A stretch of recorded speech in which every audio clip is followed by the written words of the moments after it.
네, 반갑습니다. 저희는 함께 트레이닝 센터의 팀장 고지민, 이용희 트레이너라고 합니다. 네, 저희가 오늘은 지금 기억을 가지고 과거로 돌아간다면 어떻게 운동을 했을 것인가 라는 주제로 저희가 예전에 이제 저 같은 경우는 야구를 하면서 야구를 한 17년 정도 했고요. 초등학교 1학년 때부터. 용희쌤 같은 경우는 축구를 몇 년 정도 했죠? 저는 초등학교 4학년 때부터 시작해가지고 거의 한 13년? 대학교 4학년 때까지 했습니다. 거의 12년에서 13년 정도 한 것 같아요. 그래서 용희쌤도 13년, 저도 17년 정도 하면서 정말 많은 경험들이 있고요. 지금 현재 프로 선수를 꿈꾸는 유소년 선수들과도 좀 같은 이런 공통점이 있는 그런 경험들이 있을 거예요. 그래서 그런 경험들을 저희가 겪었던 것들을 좀 풀어보고, 그리고 그런 부분들을 또 어떻게 좀 바꾸면 좋을지, 아니면 어떻게 좀 이끌어 나가면 좋을지 저희 경험에, 그리고 저희가 배웠던 그런 저희가 가지고 있는 지식들을 선수분들한테 풀어주고 싶어서 이런 영상을 제작하게 됐거든요. 그래서 오늘 처음으로 초등학교 때, 중학교 때, 고등학교 때, 대학교 때 좀 어떻게 훈련을 받았고 또 어떻게 내가 트레이닝을 했었는지 얘기를 한번 천천히 풀어볼게요. 그래서 용희쌤이 먼저 초중고 때 어떻게 훈련을 했고 어떻게 트레이닝을 했는지 한번 얘기를 간단하게 좀 해주세요. 네, 일단 초등학교 때는 저는 합숙생활 안 했어요. 이게 대전에서 초등학교 다니다 보니까 합숙생활 안 했고 집에서 출퇴근을 많이 했기 때문에 집에 오면 그냥 쉬거나 주말에 그냥 레슨 정도? 운동장 나가서 레슨 정도만 하고, 이제 중학교를 이제 일산으로 가다 보니까 제가 합숙생활을 하게 됐는데, 그때부터는 이제 새벽 운동, 오후는 단체 운동이다 보니까 이렇게 하고 야간에 따로 줄넘기 운동이나 그런 걸 했던 것 같아요. 그래서 이제 고등학교 올라가면서부터 웨이트를 조금씩 시작했던 것 같은데, 이때도 야간에도 웨이트를 하는데 거의 보디빌딩식 운동을 했죠. 따로 웨이트를 배워본 적이 없었고요. 이걸 쭉 가가지고 이제 대학교 때는 야간에 웨이트 하고 뭐 뛰는 거 하거나 밴드 묶어놓고 막 스프린트 뛰거나 그런 거 하고, 새벽에는 제 학교 운동장 보면 계단이 좀 높이 있어요. 그거를 이제 친구들이랑 같이 해가지고 점프로 막 했던 기억이 좀 있는 것 같아요. 그러면 용희쌤은 언제부터 좀 엘리트 스포츠를 시작한 거예요? 초등학교 때부터 엘리트 스포츠였나요? 네, 초등학교 4학년 때부터 바로 엘리트로 들어갔어요. 그때부터 네. 선수를 아예 꿈을 꾼 거예요? 그쵸, 네. 그러면 뭐 좀 기억나는 체력 운동이나 아니면 뭐 기본적으로 운동 시간이 어느 정도 됐고, 그리고 또 어떤 좀 마음가짐으로 좀 운동을 했었는지 또 한번 풀어줄 수 있어요? 이게 제가 운동을 처음 시작하기 전에 부모님과의 되게 그런 마찰이라고 해야 되나요? 운동을 하면 안 된다, 난 하고 싶다, 이런 점에서 마찰이 좀 많았었는데, 제가 딱 운동을 이제 시작함에 있어서 절대 포기는 안 된다, 그런 마인드를 가지고 시작했기 때문에 한 번도 저는 부모님한테 먼저 저 그만하겠습니다 라는 말을 해본 적이 없거든요. 대학교 4학년 때 이전으로. 그러면서 이제 운동을 하게 되면서 거의 중학교 때는 이제 저희는 그런 게 많았어요. 경기를 뛰고 나오면 경기가 지잖아요. 그러면 뺑뺑이를 돌아요. 그때는 그냥 그게 당연한 줄 알았어요. 트랙을 많이 뛰었고, 이제 중학교 올라가면서 똑같이 뺑뺑이 돌고, 경기 못 뛰면 산 뛰고, 갑자기 얼음물도 들어가고. 근데 이제 성인이 되면서 그런 거 조금씩 줄어들었는데, 고등학교 때까지만 해도 거의 뺑뺑이 위주로 많이 뛰었던 것 같아요. 그러면 하루에 운동 시간은 보통 몇 시간 정도 했었어요? 단체 운동은 거의 한 1시간 반에서 2시간 정도 하고, 이제 나머지는 개인 시간이기 때문에 저 같은 경우는 뭐 새벽에 1시간? 그리고 오후에 단체 운동할 때 한 2시간 정도 잡고, 야간에도 한 1시간 반 정도? 그렇게 했던 것 같아요. 운동 시간이 그렇게 막 길지는 않았나요? 그쵸. 5시간? 5시간? 한 좀 넉넉 잡으면 한 5시간에서 한 6시간 정도인데 길지는 않네요. 네. 이제 뭐 제 얘기를 좀 하자면, 저는 초등학교 1학년 한 겨울쯤에 워낙 집에서 게임을 너무 많이 해가지고 그때부터 이제 리틀 야구를 시작을 했어요. 리틀 야구 같은 경우는 요즘도 이제 되게 활성화가 많이 됐는데, 그때는 좀 활성화가 좀 덜 돼 있어서, 근데 그때 리틀 야구 개념 자체가 뭔가 엘리트 스포츠보다는 조금 더 생활체육 쪽에 취미에 좀 더 가까웠고, 이게 야구를 하다 보니까 좀 재미를 붙여서 초6쯤? 초5때쯤 공부를 제가 너무 못해서 그냥 운동하자. 사실 뭐 운동을 하고 싶어서 했던 건 아닌 것 같긴 해요. 그냥 공부를 못하니까 야구를 했던 것 같고, 그리고 뭐 야구도 못하진 않았어요. 저 초6 때 대표팀 뽑혀가지고 미국도 한번 다녀왔을 정도니까, 집에 그 대표팀 유니폼도 있고 뭐 그랬었고, 그래서 중학교 이제 진학을 해서 이제 엘리트 스포츠를 이때 처음 경험을 했죠. 그때 이제 경험을 했는데, 워낙 야구 자체가 많이 맞으면서 했거든요. 저는 어렸을 때도 맞았어요. 그 초등학교 때도 막 맞으면서 했었고, 중학교 때도 가서 되게 많이 맞으면서 했었는데, 일단 이 분위기 자체도 너무 달랐어요. 엘리트 스포츠 자체가 리틀 야구 같은 경우는 조금 웃으면서 좀 재밌게 노는 느낌으로 했었다면 중학교 가서는 그런 분위기가 아예 형성이 안 됐어요. 진짜 많이 혼나고 맞으면서 하다 보니까 사실 운동하면서 좀 즐거웠던 경험이 그렇게 많지 않았던 것 같아요. 약간 혼나면 안 되는데 오늘 혼나면 안 되는데 그 생각이 너무 컸었거든. 그리고 그때 이제 체력 운동이라는 힘든 경험이 딱 생겼던 것 같아요. 러닝부터 해서 체력 운동하면 하체 운동을 한 10가지 있어요. 10가지 한 12가지를 한 50개씩 해요. 50개 60개 많으면 막 70개. 그래서 막 버피 테스트를 그때 한 100개를 해본 것 같아요. 한 번에. 그러다 보니까 그때 무릎도 많이 아팠었고, 그리고 또 아프다고 하면 이제 다른 거 시키죠. 복근 운동 시키고, 팔꿈치 아프다 어깨 아프다 하면은 그때 이제 외야 나가서 러닝 뛰라 그러고, 푸시업 하라 그러고, 그다음 막 손목 운동 막 있어요. 그 야구 선수들 하는 거 있어요. 아마 알 거예요. 이거 야구 선수들 이거 손목 많은 거, 그런 것도 진짜 많이 했었고, 사실 중학교 때는 웨이트 트레이닝에 대한 경험은 거의 없었던 것 같아요. 친구가 뭐 막 벤치프레스 하는 거 보면서 와 뭐냐 대단하다 약간 그 정도? 그러다가 이제 고등학교를 진학을 해서 그때부터 이제 웨이트 트레이닝을 저도 용희쌤이랑 똑같이 좀 보디빌딩식 웨이트를 이제 막 배웠던 것 같아요. 네, 막 데드리프트 하는데 막 허리 아프고 막 그때는 이제 어릴 때니까 좀 멋있어 보이고 싶어서 팔 막 키우려고 막 2두 운동, 3두 운동 막 많이 하고 벤치프레스 하고 막 랩풀다운 하고. 근데 그때는 이제 웨이트를 아예 안 하다가 하니까 그렇게 한 2~3달 정도 하고 나서 나가서 공을 던지는데 공이 너무 잘 나가는 거예요. 근데 기본적인 이제 왜냐면 우리가 보디빌딩식 웨이트를 해도 근력이 느니까 그때 이제 웨이트가 중요하구나는 아는데 그거를 조금 디테일하게 배우지 못했던 것들이 좀 아쉽지 않았나. 근데 그때 이제 고2, 고3 때 넘어가면서 지금 홍수아 대표님 만나서 스쿼트 자세 같은 것도 배우고 데드리프트 같은 것도 배우고 했었던 기억이 있어요. 근데 대학교 가서도 사실 웨이트 트레이닝을 제대로 배우지 못했던 것 같아요. 보디빌딩식 웨이트를 되게 많이 했죠. 그리고 그때는 뭔가 기능적인 이런 펑셔널한, 우리가 흔히 말하는 펑셔널한 운동을 하기보다는 그냥 좀 이뻐 보이는 약간 그런 쪽을 좀 목적을 가지고 하다 보니까 좀 야구랑 안 맞았지 않았나 그랬던 경험들이 있고요. 그리고 운동 시간도 너무 길었어요. 저는 수업을 아예 안 들었거든요. 중학교 때 이후로. 고등학교 때 같은 경우도 한 오전 9시까지 하고 밤 10시까지 하고, 이제 중간에 뭐 밥 먹는 시간 좀 빼면 좀 그때 좀 쉬었고, 대학교 때도 뭐 별 다르진 않았어요. 진짜 좀 많이 체력적으로 힘들었죠. 좀 과사용되는, 그러다 보니까 몸이 많이 아팠고, 그리고 뭐 마인드 같은 경우는 사실 아까도 앞에서 말했지만 안 혼나려고 좀 운동을 했던 것 같아요. 안 혼나려고. 네. 감독 코치님들한테 정말 안 혼나려고 운동을 하다 보니까 기량이 좀 늘기 어려운 환경이었죠. 그래서 그런 부분들이 저는 조금 많이 아쉬웠었어요. 용희쌤도 그랬겠지만 저도 진짜 열심히만 했거든요. 열심히. 그러니까 이게 노력의 방향성이라는 게 되게 중요한데, 저도 방금 팀장님께서 말씀하신 것처럼 너무 공감되는데 정말 저도 열심히만 했어요. 이게 잘하지는 못했던 것 같아요. 그걸 조금 더 똑똑하게 했어야 되는데 그냥 무작정 열심히만 하면 감독님 눈에 잘 보이겠지, 그럼 내가 게임을 뛰겠지, 요거에 좀 포커스가 좀 많이 컸던 것 같아요. 그래서 저도 이제 마인드셋을 아까 말씀해 주셨는데 저도 정말 패스미스 하나하나를 하면 되게 경기장에서 자신감이 많이 떨어지긴 하거든요. 근데 물론 그렇지 않은 친구들도 많아요. 근데 저는 자신감이 많이 하락되는 부류에 좀 속했기 때문에 패스미스하거나 뭐 하나 미스하면 거기에 좀 몰두돼 있어서 나머지 거를 다음 걸 생각하지 못했던, 참 그런 마인드셋이 축구할 때 굉장히 중요한데 저는 그게 조금 부족했던 것 같아요. 그래서 용희쌤이 얘기한 것처럼 이게 정말 운동 잘하는 애들 보면 저희가 흔히 소위 말하는 좀 싸가지 없는 애들이 운동 잘해요. 그러니까 남 눈치를 안 봐. 근데 그런 게 좀 어려운 것 같아요, 확실히. 이 영상을 보는 운동선수를 꿈꾸는 학생이라면 눈치 보지 마세요. 운동할 때는 절대 눈치 보면 안 돼요. 남 눈치 보면 내가 할 걸 못 하거든요. 그래서 눈치 안 보는 그런 선수가 됐으면 좋겠다. 맞습니다. 네. 그래서 저희가 이제 오늘 얘기했던 지금 기억을 가지고 과거로 돌아가면 어떻게 좀 트레이닝을 할 것인지에 대해서 한번 본격적으로 얘기를 해볼까 하는데요. 용희 선생님 만약에 돌아간다면 웨이트 트레이닝을 어떻게 할 것 같아요? 저는 일단 무조건 전문가한테 먼저 배울 거예요. 그때 당시에 저는 이런 센터라든지 그런 개념을 몰랐었기 때문에 주로 그냥 코치님이나 아니면 형들한테 많이 배웠거든요. 그러면서 이제 잘못된 자세로 많이 했을 가능성도 크고, 그래서 좀 더 제가 시간을 투자를 해서 이런 전문적인 센터를 알아보고 나서 이런 웨이트 트레이닝이라든지 아니면 스포츠 종목의 좀 특이성에 맞는 트레이닝을 좀 많이 배웠을 것 같아요. 이거를 지금 생각을 가지고 돌아간다면 조금 더 빨리 시작했을 것 같아요.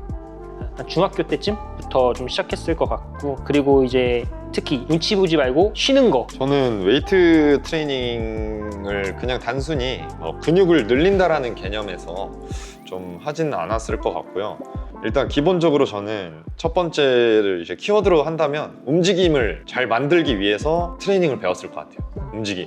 그러니까 이게 좀 공감이 안 될 수도 있는데 이 움직임이 왜 중요하냐면 용희쌤도 게임 많이 해봤죠? 그쵸? 네. 게임 뭐 해봤어요? 저는 주로 피파나 피파. 네. 우리가 피파 할 때 이제 뭐 세트 플레이 같은 거 할 때 키가 이런 순서가 되게 중요하잖아요. 그쵸? 그죠? 뭐 패스를 하고 뭐 이제 했을 때 그 선수가 침투를 하고 이런 것들을 확인을 하고 이제 키를 순서대로 누르는데 우리가 순서대로 잘 눌러야 그 플레이가 잘 나오잖아요. 그쵸? 그죠? 근데 그런 순서가 그 뒤죽박죽 돼 있으면 그런 플레이를 할 수가 없거든요. 저희 몸도 마찬가지예요. 기본적으로 고관절을 잘 쓸 줄 알고 내가 발목도 잘 움직일 줄 알아야 되고 무릎도 잘 움직일 줄 알아야 되고 이런 것들이 기초적으로 잘 만들어졌을 때 우리가 움직임이라는 게 효율적으로 나오게 되는데 그런 움직임 기반이 안 갖춰져 있으면 절대 좋은 동작이 나올 수가 없거든요. 그래서 저는 만약에 돌아간다면 이런 움직임을 똑바로 만드는 것부터 일단 1차적으로 가져갈 것 같아요. 아마 그런 선수들이 있을 거예요. 뭐 축구를 하던 야구를 하던 하체를 뭐 잘 써야 된다. 그런 말 사실 제일 많이 하니까 하체를 잘 써야 된다. 근데 하체를 잘 쓰기 위해서 우리가 어떻게 움직여야 되는지를 잘 알아야 되거든요. 근데 그런 움직임을 기본적으로 만들 줄 모르는 사람한테 하체 잘 쓰라고 하는 건 시각장애인한테 저는 노란색을 알려주는 거랑 똑같다고 생각을 해요. 모르는데 어떻게 알죠? 그래서 저는 과거로 돌아간다면 움직임을 잘 배울 수 있는 웨이트 트레이닝, 그러니까 정확하게 트레이닝을 좀 배우고 싶다. 그런 얘기를 좀 하고 싶고요. 그리고 또 저희가 트레이너로서 또 중요하게 여기는 영양에 대해서도 저는 과거로 돌아가면 정말 신경을 많이 쓸 것 같거든요. 혹시 영희쌤은 영양을 어떻게 좀 신경을 쓸 것인지 네. 얘기 좀 해줄 수 있을까요? 이 영향이라는 게 참 애매하긴 한데 선수들 많이 공감할 거예요. 야간에 개인 시간이 크니까 편의점 가서 빵 먹거나 아니면 친구들끼리 동기들끼리 모여가지고 치킨 시켜 먹고 특히 밤 늦게 그런 거를 전 좀 줄였을 것 같아요.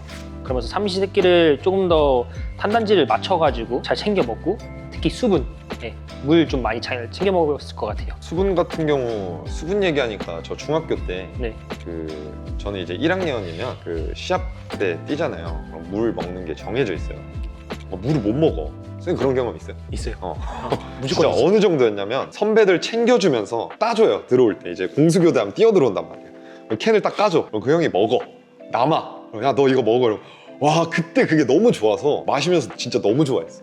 이제 어느 정도였냐면 진짜 그 정도로 목이 마르니까 진짜 그때 막 어느 경기장 가서 목이 말라서 화장실 가면은 우리 저거 뭐야 수도꼭지 거기 물 나오잖아. 진짜 그 물을 먹고 싶을 정도로 목이 말랐었어. 물을 먹진 않았고 아무튼 좀 그렇게 저는 운동을 했었거든요. 그래도 요즘은 그런 일은 없을 거예요. 저 같은 경우는 영양에 대해서 일단 단백질 섭취에 대해서 신경을 진짜 많이 쓸 것 같아요. 단백질 섭취. 저희가 이제 운동선수가 운동을 하고 근육을 회복할 때 중요한 게 단백질이잖아요. 근데 그런 단백질 섭취를 저는 운동할 때 제대로 못하지 않았나. 그러니까 저는 급식을 되게 많이 먹었거든요. 근데 급식에서 나오는 게 물론 이제 영양사님이 그런 것들을 다 짜놓겠지만 사실 운동선수한테 너무 부족해요. 그래서 저는 그런 부분들을 뭐 닭가슴살을 따로 먹거나 아니면 뭐 프로틴이라도 어떻게 먹거나 아니면 진짜 어떤 방법을 좀 갈구해서라도 단백질 섭취에 신경을 정말 많이 썼을 것 같아요. 왜냐면 운동선수한테 필요로 하는 단백질 양이 되게 높거든요. 근데 아마 운동하는 친구들 중 단백질 요구 섭취량을 제대로 섭취하는 사람이 거의 없을 거라고 저는 봐요. 왜냐면 저희 보통 얘기하는 게 이제 이거는 제가 배웠던 것들 중에 이제 나오는 기준 중에 여러 기준 중 하나를 저는 말씀드리니까 꼭 제가 말하는 건 정답은 아니에요. 보통 운동선수가 이제 저희 체중당 못해도 한 1.6에서 한 2g 정도를 먹으라고 해요. 그러면 지금 제가 85kg니까 170g 정도를 먹어야 되거든요. 저희 170g이면 닭가슴살로 거의 900g. 900g 정도 먹으면 딱 180g 나오거든요. 단백질. 이게 900g 먹으라고 하면 말이 안 돼, 진짜. 근데 그거를 이제 당연히 닭가슴살로만 먹진 않겠지만 우리가 급식에서 나오는 걸로는 절대 채울 수 없다. 그래서 단백질 섭취를 신경을 정말 썼을 것 같아요, 저는. 단백질 섭취도 신경을 많이 썼을 거고, 그 다음에 뭐 아까 말했던 이런 빵이나 편의점에서 먹는 이런 치킨, 그러니까 튀긴 음식이죠. 튀긴 음식 같은 거. 그리고 뭐 저는 운동할 때 사실 탄산음료는 좀 되게 조심하기는 했어요. 근데 뭐 이런 주스 같은 거 좀 좋아하긴 했는데 그런 것조차도 좀 조심했을 것 같고, 뭐 영양제 같은 거는 조금 챙겨 먹긴 했을 것 같아요. 영양제나 아니면 뭐 저희가 운동을 그 경기 끝나고 나서 또 뭐 챙겨 먹어야 될 이런 부가적인 이런 음식 같은 거, 그런 것도 지금 돌아간다면 챙겨 먹지 않을까 하는 생각이 좀 많이 들어요. 왜냐하면 영양이 생각보다 되게 간과되거든요. 이게 즉각적으로 뭔가 보여지는 게 없으니까 많이 신경을 안 쓰는데 되게 중요한 요소 중 하나입니다. 왜냐면 저희 차에도 비싼 차들은 좋은 고급 휘발유 넣죠. 운동선수도 고급 휘발유 넣어야 몸이 잘 굴러갑니다. 그래서 영양 정말 아무것도 아닌 것 같지만 신경 정말 많이 써야 되는 요소 중 하나예요. 수면에 대해서 좀 얘기를 하고 싶은데, 제가 중고등학교 때는 이제 형들이랑 같이 자다 보니까 떠들 수가 없어요. 그래서 되게 빨리 잤었는데 이제 대학교 가면서 야간에 특히 이제 밤늦게 휴대폰을 많이 했죠. 특히 게임하는 친구들도 많이 봤고요. 저는 그런 걸 좀 칼같이 해서 사실 많이는 안 했지만 좀 그런 류의 친구들 많이 봤던 것 같아요. 특히 잠자기 뭐 1시간 전에 저희 휴대폰 보지 말라고 하잖아요. 뭐 게임하고 뭐 여자친구나 이런 이성 친구들이랑 연락을 하다가 진짜 다음날 새벽 운동이 있는데도 불구하고 2, 3시에 잔다거나, 이런 요즘에 많이 프로그램 많이 하죠. 뭐 환승연애라든지 그런 거 보느라 거의 밤을 새는 친구들, 그런 친구들 좀 많이 봤던 것 같아요.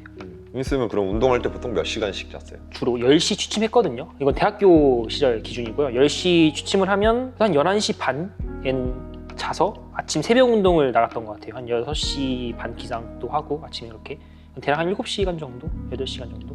운동할 때 수면이 사실 대학교 때 좀 많이 망가졌던 것 같아요. 대학교 때. 근데 고등학교 때 왜 안 망가졌냐면 핸드폰 걷어서. 진짜 아마 용희쌤도 공감을 할 것 같은데, 저 고등학교 때 핸드폰 걷어가지고 할 게 없어요. 그럼 이제 야간 운동하고, 저는 개인 운동을 좀 했었거든요. 1시간 정도. 개인 운동하고 나서 씻고 딱 누우면 할 거 없으니까 그냥 자요. 그럼 잠 잘 와. 그러면 다음날 진짜 귀신같이 눈이 딱 떠져요. 그리고 자고 일어나잖아요. 안 졸려요. 진짜 안 졸려요. 피곤한지도 몰라서. 그래서 저는 그 시간에 나가서 운동했어요. 진짜 혼자 나가서 뛰고 푸시업하고, 저 루틴이 있었어요. 러닝 한 30분에서 한 35분 딱 뛰고 나서 푸시업을 40개씩 그 넓이별로 있어요. 좁게, 넓게, 좁게, 중간, 좀 많이 넓게 해서 40개씩 3세트를 이렇게 했던 제 루틴이 있거든요. 그러면 한 6시 반에 이제 밥 먹고 나가서 뛰고 하면 한 8시 돼요. 그러고 준비해서 운동 나가고 그랬는데, 이게 수면도 굉장히 중요해요. 운동선수가 회복할 수 있는 어떻게 보면 정말 유일한 시간이라고 보거든요. 근데 이 수면이 퀄리티, 그러니까 수면의 질이 나쁘면 저희가 자도 피곤하고요. 그리고 부상의 요인, 그 부상을 당할 요인, 이 확률도 되게 높아져요. 이게 진짜 눈에 보이지 않는 것들이 선수들한테 되게 중요하거든요. 아까 말했던 영양, 그리고 수면, 이 두 가지가 굉장히 중요해서. 근데 제가 이제 대학교 때는 핸드폰을 막 쓰다 보니까, 그렇다고 저 막 엄청 늦게 자진 않았어요. 근데 자고 일어나면 좀 피곤했다. 어쨌든 저희가 불 꺼놓고 계속 화면을 보고 있다 보니까 그 빛들이 자극이 돼서 저희가 잠을 자기 위한 세팅이 안 돼요. 그 상태에서 잠에 들면 약간 뇌는 깨어있는 상태, 흔히 말하는 렘 수면 상태가 좀 길게 유지가 되거든요. 그러다 보면은 저희가 자도 좀 피곤할 수밖에 없어요. 그래서 만약에 돌아간다면 그런 부분들에 대해서도 좀 신경을 쓸 것 같아요. 정말 중요한 요소 중 하나이기 때문에, 지금 정말 운동선수 꿈꾸고 있는 학생이라면 내가 수면의 질을 어떻게 관리하고 있는지도 좀 고려를 해봐야 되지 않나. 뭐 용희쌤이 좀 추가적으로 하고 싶은 얘기가? 그냥 지도자 선생님들한테 조금 더 물어보면서 이 훈련은 왜 하는 건지, 뭐 어떤 상황에 좋은 건지를 좀 더 많이 물어봤으면 좋지 않았을까라는 생각이 지금 와서 좀 많이 들거든요. 저도 만약에 돌아간다면 그런 부분들 좀 여쭤보면서, 이런 상황은 이렇게 하는 이유가 있구나 라는 걸 내가 노트에도 적어보고, 직접 또 개인 훈련 나가서 사용도 해보고, 그런 부분을 좀 많이 가졌지 않을까라는 생각이 들어요. 지금 용희쌤이 정말 좋은 얘기를 해줬는데, 선수들은요 항상 어떤 마인드를 가져야 되냐면, 왜라는 마인드를 항상 그 집요하게 물어봐야 돼요. 내 자신한테도 물어봐야 되고, 누군가 어떠한 이론을 얘기해줬을 때 왜? 그거를 이해하지 못하면 이해될 때까지 연구하고 찾아보고 공부해야 돼요. 그래야 선수로서 발전을 할 수 있거든요. 근데 그렇구나 하고 넘기면 그냥 진짜 거기서 빛이 난다라고 저는 생각을 해요. 선수들 지금 지도를 하고 트레이닝 할 때도 저는 무조건 이 아이가, 이 선수가 혹은 다른 회원이 이해할 수 있게 꼭 노력을 정말 많이 하는 편이에요. 그냥 왜냐면 그걸 이해를 해야만 아 이게 이런 원리구나, 아 이래서 하는 거구나가 되거든요. 근데 그게 안 되면 안 하고 할 필요성도 못 느끼고, 그리고 몸으로 절대 만들어내지 못해요. 절대. 저는 정말 자부할 수 있습니다. 이해를 하지 못하면 그거를 절대 내 것으로 만들 수 없어요. 지금 이 영상을 본다면 그런 마음가짐을 좀 가지고 운동을 좀 하면 좋지 않을까. 꼭 운동뿐만 아니라 영양에 관한 부분들도 그렇고 수면에 관한 부분들도 그렇고 항상 왜라는 좀 의문을 좀 가지셨으면 좋겠어요. 그냥 아 이거 하면 좋대, 아 그래, 아 이거 하면 좋대, 아 그래, 이게 아니라 이거 하면 좋대, 왜 좋은데, 이렇게 하면 좋대, 그게 왜 좋아, 그걸 이해를 했으면 좋겠어요. 그러면 아 머리로 이해를 했기 때문에 그걸 따라하게 돼요. 그리고 그걸 하기 위해 노력을 해요.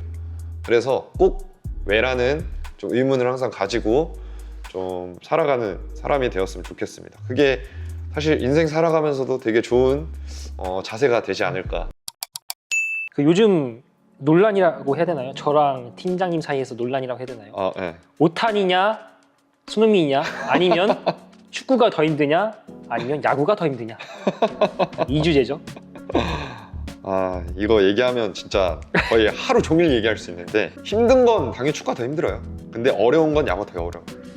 이거 인정해요? 어떤 부분에서요? 그냥 쉽게 비교를 하면 쌤이 페널티킥을 차요. 그러면 제가, 아니면 뭐 내가 차든 제가 넣을 수 있죠. 내가 페널티킥 차면 넣을 수 있잖아, 그죠? 역으로 쌤이 페널티킥 차면 제가 막을 수 있을 것 같아요? 못 막을 것 같아요? 절대 못 막죠. 100번 차서 100번째 절대 못 막아요. 진짜 절대 못 절대 못 막아. 막아. 오케이, 그럼 나 넣는 거 되잖아. 그지? 넣는 거 되잖아. 네. 근데 제가 던지잖아요. 쌤 칠 수 있을 것 같아. 아니 물론 뭐 갖다 맞추는 건 할 수 있어. 뭐 이렇게 안타라든지 안타는 진짜 정확하게 칠 수 있을 것 같아. 이게 좀 애매한데요? 애매해. 조금 애매한. 애매할 것 같죠? 네, 조금 애매하네요. 절대 못 쳐요. 진짜 절대 못 쳐. 내가 맘먹고 던지잖아. 이거는 얘기가 더 필요할 것 같은데. 이거는 야구가 더 어렵다는 것도 논문에 나와 있습니다. 그 야구가 스포츠 중에서 기술적으로 그 기술 그 종목별로 그 점수를 매긴 게 있거든요. 야구가 제일 어렵대요. 그래서 야구가 더 어려운 스포츠다. 그런가요? 야구가 더 또 어려워요. 댓글에 축구인들이랑 아니요, 야구인들이 약간 반박하지 마. 반박할 것 같은데. 아니요, 반박하면 진짜 운동 알못이야. 둘 다 안 해봤지. 야구가 더 어려워요. 뭐 아무튼 저희가 앞에 이제 과거로 돌아가면 어떤 좀 마음가짐으로 운동을 하고 트레이닝까지 하고 어떻게 저희가 운동을 다시 했을 것인가에 대한 주제를 사실 운동선수를 꿈꾸는 선수들이 좀 봤으면 해서 제작을 했으니까 한 번씩 좀 재밌게 보시면 좋을 것 같아요. 아 그냥 이런 마음이구나. 왜냐면 결국 지금 운동을 하고 있는 선수분들도 나중에 저희 같은 길을 걷게 될 수도 있거든요. 물론 다 성공하면 좋겠지만 현실은 다 성공할 수 없기 때문에, 그래서 저희 같은 후회를 좀 되풀이하지 않았으면 좋겠어서 만든 영상이니까 꼭 한번 보시고 공감이 되신다면 주변 친구들이나 아니면 주변 이런 후배, 선배들이랑 보면서 좀 같이 고민도 해보고 노력을 해서 더 좀 발전하고 성장하는 선수들이 됐으면 좋겠습니다. 저희 그 영상 재밌으셨으면 구독, 좋아요 꼭, 그리고 영상 홍보도 조금씩 부탁드리겠습니다. 감사합니다. 저번에 보니까 구독, 좋아요 안 누르셨던데 곤란합니다. 구독과 좋아요 부탁드리겠습니다.